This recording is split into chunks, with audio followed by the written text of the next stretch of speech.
how to delete all posts on Facebook. So if you want to delete all of your posts on Facebook, then first of all open up your Facebook application, and then you can go for the upper right corner which has that three-bar icon, and then simply go for settings and privacy, and then again go for settings. And here if you scroll down you will find manage your Facebook activity, or you can also go for activity log if you have that option. And then here you will have public post, right?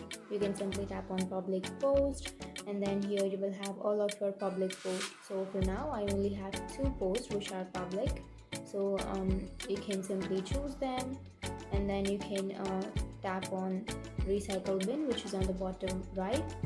And if you want to delete all of that, then on the upper left you will have all option.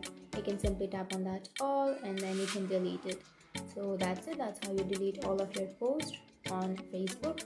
And if you have any questions, feel free to comment below. Thanks for watching.